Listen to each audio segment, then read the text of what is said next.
नमस्कार फ्रेंड्स, आज हम लोग बात करेंगे यूटिलाइजेशन ऑफ आईटीसी के बारे में। क्या है यूटिलाइजेशन ऑफ आईटीसी? हम लोगों ने लास्ट वीडियो में ये देखा था कि आईटीसी क्लेम करने के लिए आपको क्या क्या कंडीशन फुलफिल करना पड़ता है। ओके, जहाँ पे हम लोगों ने सेक्शन 16 के बारे में बताया था। ओके, सेक्शन 16 जो बात करता है कंडीशन, एलिजिबिलिटी एंड कंडीशन के बारे में कि क्या क्या एलिजिबिलिटी है और कंडीशन क्या क्या है आईटीसी को अवेल करने के लिए। ओके, मतलब आप आईटीसी क्लेम कर सकते हो, किस किस कंडीशन को आपको फुलफिल करना पड़ेगा, राइट। उसके बाद आता है यूटिलाइजेशन, कि आपको आईटीसी तो मिल गया, उसको यूटिलाइज जो करना है उस किस मैनर में करना है। आज हम लोग बात करेंगे मैनर के बारे में। ओके, मैनर कि किस मैनर में आप आईटीसी को यूटिलाइज करेंगे। फर्स्ट देखिए, आपके आपके तीन टैक्सेस है। क्या क्या तीन टैक्सेस है? टैक्सेस का नाम हो गया आपका IGST, CGST and SGST, right. Okay, तीन टैक्सेस है। अब ये जो तीन टैक्सेस है ये आपको कहाँ पे क्रेडिट होता है? आपको आपका जो क्रेडिट लेजर है आपका पोर्टल पे, वहाँ पे जाके आपके पोर्टल में शो करता है। लेकिन जब आप आउटवर्ड सप्लाई करेंगे उसके ऊपर जो भी लाइबिलिटी होगा उसको क्लेम करने जाएंगे, जब भी उसको पे करने जाएंगे तो ऑटोमेटिकली सिस्टम दिखाएगा कि आप सेटअप करना चाहते हो कि नहीं। तो सेटअप करना चाहते हो तो कैसे सेटअप करना है आपको। ओके, तो इस जो मैनर है उस मैनर को मैं इस वीडियो में डिस्कस करूंगा। ओके, तो फर्स्ट समझ लीजिए, आपको जो आईजीएसटी है, फर्स्ट आपको क्या सेटअप करना है? आईजीएसटी को। ओके, याद रखना फर्स्ट सेटअप होता है आईजीएसटी।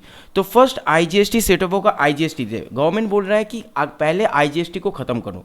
गवर्नमेंट का इंटेंशन यही है कि पहले आईजीएसटी को ख़त्म कर दो। ओके, तो फर्स्ट आपको आईजीएसटी से आईजीएसटी को सेटअप करना है, राइट। ओके, पहले आपको आईजीएसटी से आईजीएसटी को सेटअप करना है। उसके बाद अगर फिर भी आईजीएसटी बच जाता है, सेकेंड आईजीएसटी बच जाता है, तो सीजीएसटी एंड एसजीएसटी किसी भी, पहले क्या था, पहले आपको हो सकता था सीजीएसटी एंड देन एसजीएसटी, लेकिन अभी क्या कर दिया है गवर्नमेंट, बोल रहा है आप सीजीएसटी और एसजीएसटी एनी मैनर, मतलब किसी भी मैनर हो सकता है। 40% हो सकता है कि 40% सीजीएसटी एंड 60% एसजीएसटी। ओके, या फिर 60% एसजीएसटी, 40% सीजीएसटी, या फिर पूरी आप सीजीएसटी को यूटिलाइज करो, एसजीएसटी में नहीं। तो आप किसी भी मैनर पे आईजीएसटी को, बैलेंस जो आईजीएसटी बचेगा आईजीएसटी के साथ सेटअप करने के बाद, उसको आप सेटअप कर सकते हो। उसमें कोई रोक टोक नहीं है। ओके, कोई भी रोक टोक नहीं है, आप सेटअप कर सकते हो, राइट। तो ये है। नेक्स्ट ये हो गया तो आईजीएसटी। Okay, IGST. अब बात करते हैं सीजीएसटी के बारे में। सीजीएसटी में क्या बोला गया? देखिए, सीजीएसटी फर्स्ट सेटअप करना है आपको सीजीएसटी से। आपके पास सीजीएसटी का क्रेडिट है क्रेडिट लेजर में, तो फर्स्ट सेटअप करना है आपको सीजीएसटी में। उसके बाद अगर कुछ बच गया तो आप आईजीएसटी के साथ सेटअप कर सकते हो। ओके, सपोज आपके पास आईजीएसटी नहीं है तो सीजीएसटी से आप आईजीएसटी सेटअप कर सकते हो, राइट। नेक्स्ट आ गया एसजीएसटी। एसजीएसटी को आप कैसे सेटअप करोगे? देखो, फर्स्ट आपके पास एसजीएसटी का क्रेडिट है और एसजीएसटी का आउटवर्ड लाइबिलिटी है।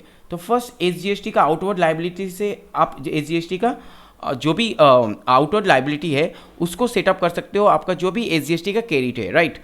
उसके बाद अगर एसजीएसटी बच गया तो आप उसको आईजीएसटी से सेटअप कर सकते हो। ओके, लेकिन यहाँ पे आपको एक चीज़ का हमेशा याद रखना पड़ेगा कि आपको सीजीएसटी के साथ एसजीएसटी का आप सेटअप नहीं कर सकते, या फिर एसजीएसटी के साथ सीजीएसटी, या फिर सीजीएसटी के साथ एसजीएसटी। देखिए, सीजीएसटी के साथ आप एसजीएसटी और एसजीएसटी के साथ आप सीजीएसटी आप सेटअप नहीं कर सकते। ओके, क्लियर है?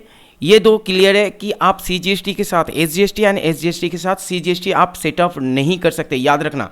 लेकिन एक बात बताता हूँ, आप जब भी आप सेटअप करने जाओगे, जब भी आप पोर्टल में जाओगे तो पोर्टल ऑटोमेटिकली सेटअप करता है।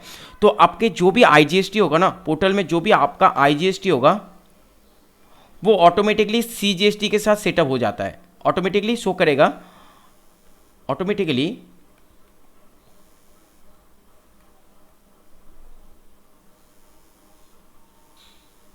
वन सेकेंड, जो पोर्टल में आप जब भी सेटअप करने जाएंगे तो आपका जो भी IGST बचेगा, IGST के साथ सेटअप होने के बाद वो ऑटोमेटिकली बैलेंस अमाउंट CGST में चला जाएगा। ओके, तो ऑटोमेटिकली CGST में चला जाएगा, मतलब जो भी बैलेंस अमाउंट है वो CGST और CGST को सेटअप करने के बाद बैलेंस अमाउंट फिर SGST में चला जाएगा। ओके, तो आपको यहाँ पे मैनुअली उसको ठीक करना है, मैनुअली आपको ठीक करना है कि देखना है कि किस तरह से सेटअप करने से आपको आपका बेनिफिट होगा, आपको टैक्स पे नहीं करना पड़ेगा और आपका यूटिलाइजेशन, आपका जो भी क्रेडिट है वो प्रॉपरली यूटिलाइज हो जाए। ओके, आपको तो मैं एक सलाह दूंगा कि आप हमेशा 50-50 यूटिलाइज करना, 50-50। ओके, अगर आपको कुछ समझ में ना आए तो ओके, कुछ अगर आपको समझ में नहीं आ रहा है तो आप IGST बैलेंस जो IGST बचेगा उसके साथ आपको जब भी सेटअप करना है तो CGST और SGST में आपको 50-50% ही सेटअप करना है अगर आपको समझ में नहीं आ रहा है। ओके, अदरवाइज आप अपने आपको दिमाग लगाना पड़ेगा कि कैसे आपको टैक्स नहीं पे करना है, आपको आपका जो यूटिलाइजेशन है वो प्रॉपरली हो जाए। तो ओके गाइस, तो ये था शॉर्ट वीडियो जहाँ पे मैं बताने वाला था कि यूटिलाइजेशन कैसे करना है IGST का, जिसमें मैंने ये इस वीडियो में बताया। तो बहुत अच्छी, आप स्क्रीनशॉट ले सकते हो, मैं इसको मिटा देता हूँ तो आपको अच्छी तरीके से, sorry,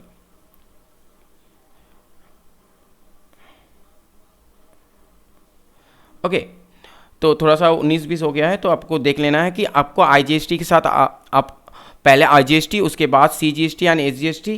okay, CGST and SGST, then आपका CGST अगर रहेगा तो पहले CGST के साथ देन IGST, SGST रहेगा तो पहले SGST के साथ उसके बाद IGST, मतलब CGST के साथ SGST नहीं हो सकता, CGST के साथ SGST नहीं हो सकता और SGST के साथ CGST आप सेटअप नहीं कर सकते।